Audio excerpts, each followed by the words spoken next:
we really have to do another one of these, Speggy? Is one torture session not enough for you? Do we have to do another one of these? Shoot the f***ing video! Okay, we're doing it. We're doing it!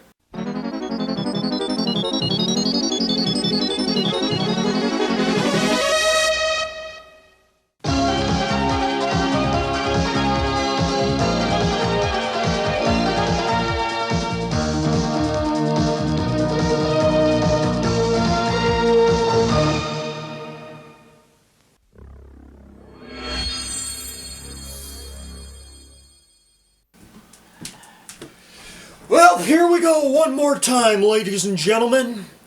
I'm gonna torture myself not once, but twice for your entertainment. You're getting a 2-for-1 deal, and that's pretty good in this economy.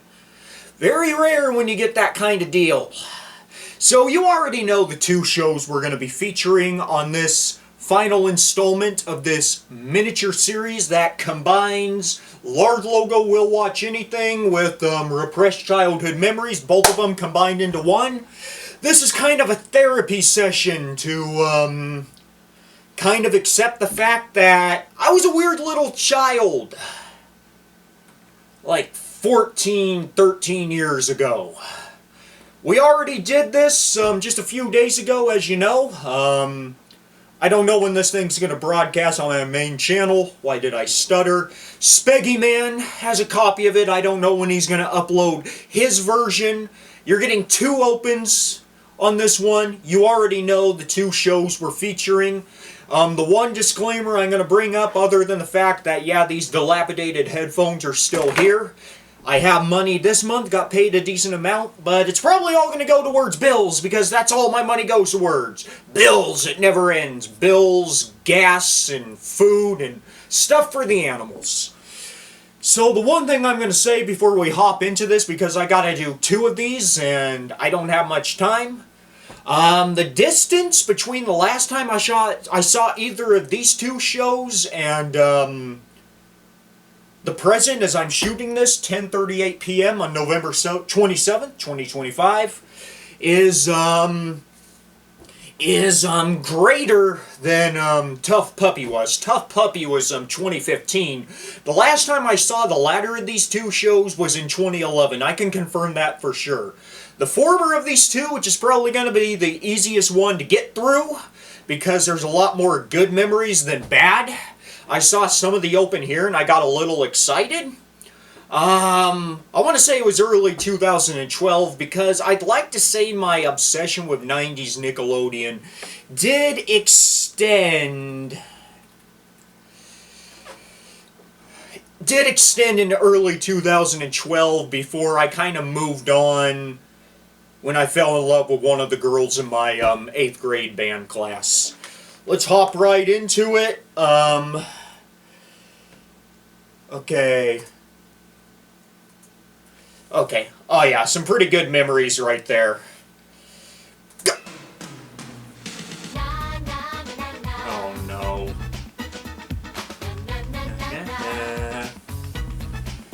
I like how it's just drawing on the screen. It kind of looks like, you know, on NFL games, the teleprompters they use when they circle things, the color commentary. I hate this frickin' theme song so much. Right. I like how they just float off screen. They were never seen again. Hey, cool. Hey, Sam. This is a lot less uncomfortable than I had originally envisioned. And that is the Nike slogan right there. Okay, you know what? Shockingly, that wasn't too bad. I was expecting to die inside, but you know what? There is a difference, you know? Trying to think. If you were to walk up to your parents and say, "Hey, I'm in love with this star of a 90s Nickelodeon show," you're going to get a much better reaction from your family than the one you'd get if you go out and say, "Hey Mom, hey Dad, I'm I'm in love with a cartoon humanized cat. Speaking of the cats, they won out, but I want to get this thing shot. Yeah, that one was a pretty good experience. My mother watched that show when it originally aired, and the two of us watch reruns of it all the time. A lot more good. My issue is that theme song is like nails on a chalkboard.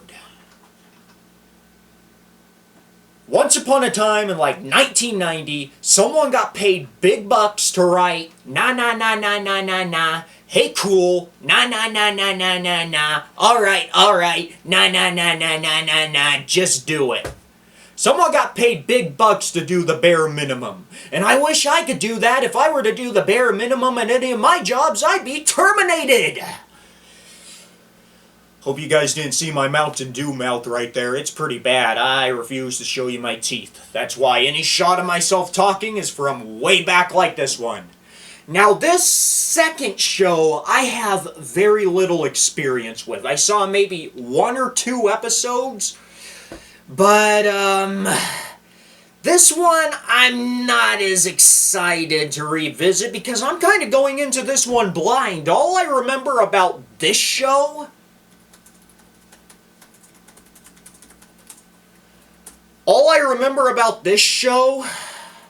Holy f***, this one's even longer. The only thing I really remember about this show is that it was like teenage protagonists can shapeshift into different things to save the day. And I remember the special effects looked really bad, especially for their time, because this was back when CGI was really getting its footing. Toy Story was about to show up in theaters. VeggieTales was about to hit the market.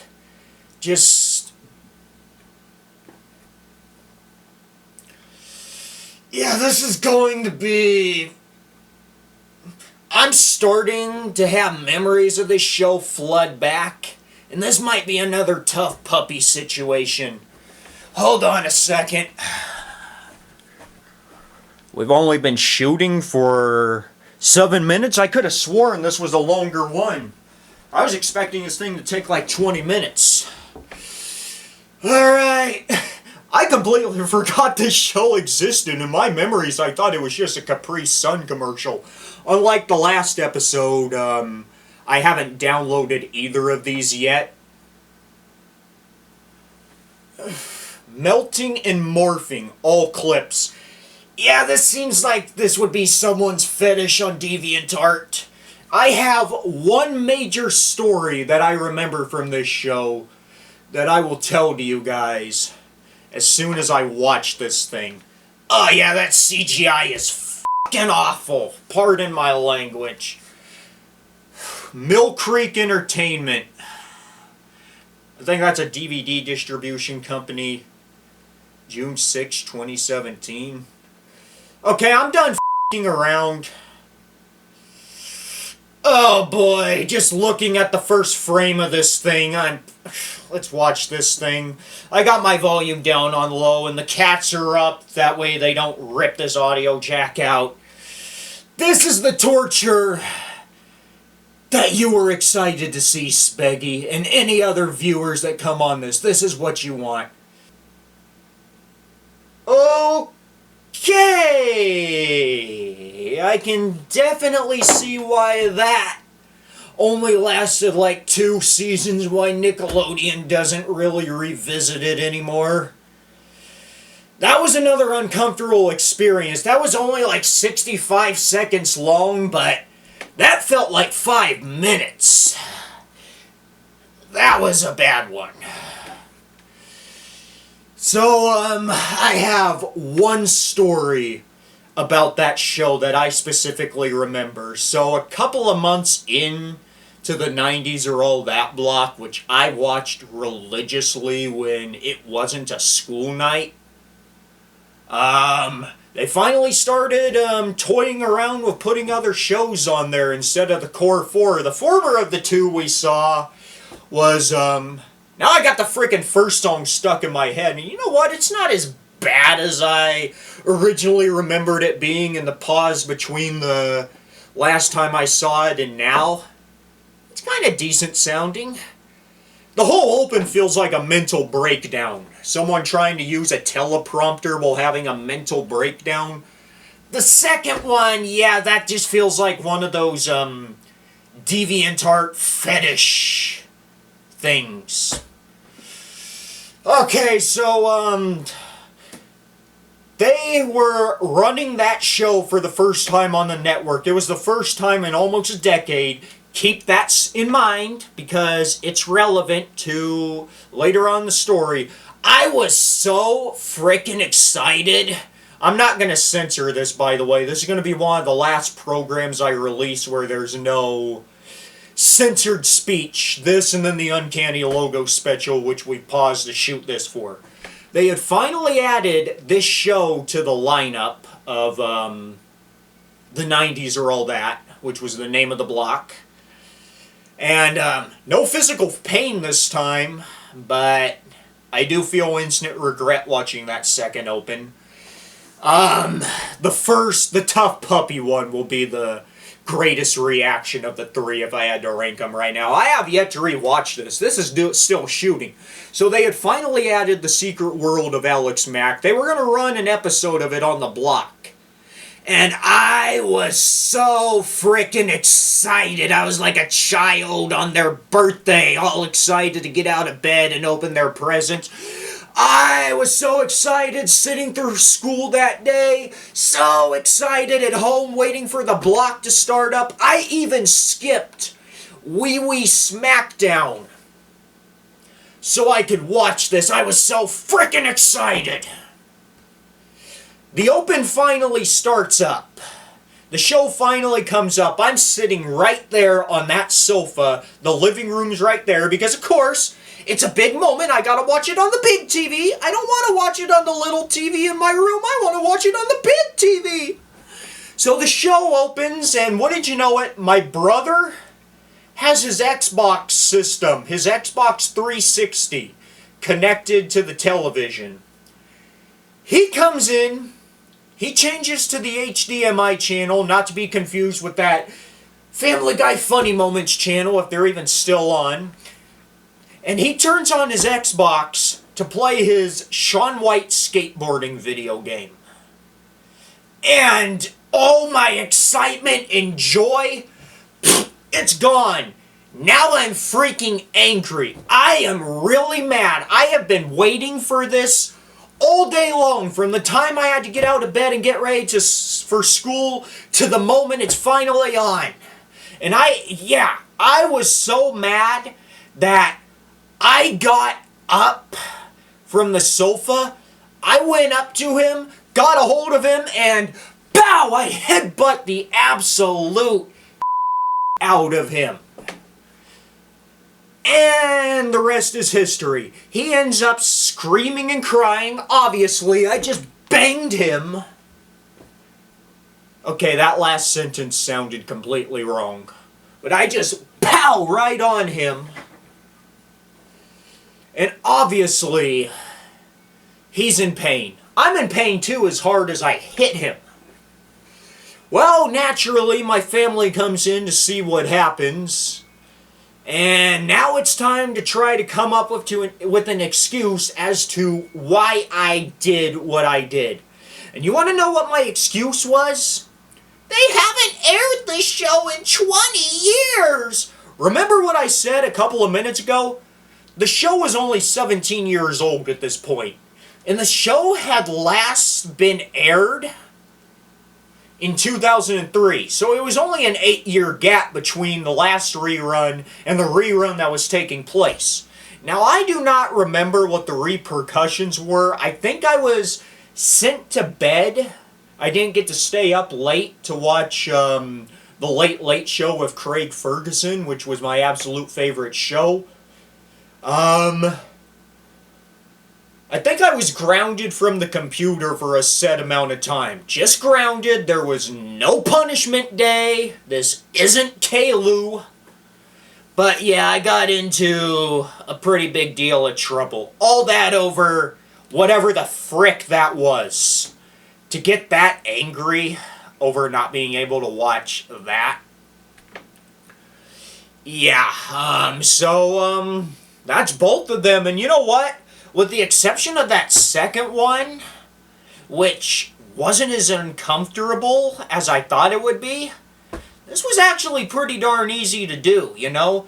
Like I said, I think the reason this one was easier was because the love interests here back then, instead of it being a admittedly sexual looking cartoon cat, because I've looked at images of this character since, and yeah, it's a little too interesting, even long after the fact. But, yeah, it's a lot more easy to watch considering that it's real live human women rather than a more interesting than normal looking cartoon cat. Then that's going to do it for this miniature series. I don't know how much time is left. I'm going to check how much of a close can I do. I've got 3 minutes. Let's finish this out. That's going to do it for this one. I think I have at least material for at least 2 more of these Repressed Childhood Memories episodes. But yeah, this whole therapy session, because I've been using this whole thing as therapy, this whole thing's going to come to a close pretty soon. That's going to do it for this right here. Let's go work on that Uncanny Logo special. You guys have been waiting forever for that. Well, it's going to be available for viewing by the time this is up. That's going to do it. Well, actually, you might be watching this on Speggy Man's channel right now. So, yeah. Let's go finish that. Let's see, I've got the Dishonorable Mentions, a surprise 18th edition to the countdown, number 1 on the countdown, and then the closing. We're almost done. Let's see, that's 1 segment, 2 segments, 3 segments, 4 if you want to count the end. Light at the end of the tunnel of the Uncanny Logo special. Let's get that thing finished. We are done here. Let's go get this thing put together, shall we? No desire for alcohol this time. That was a pretty easy experience.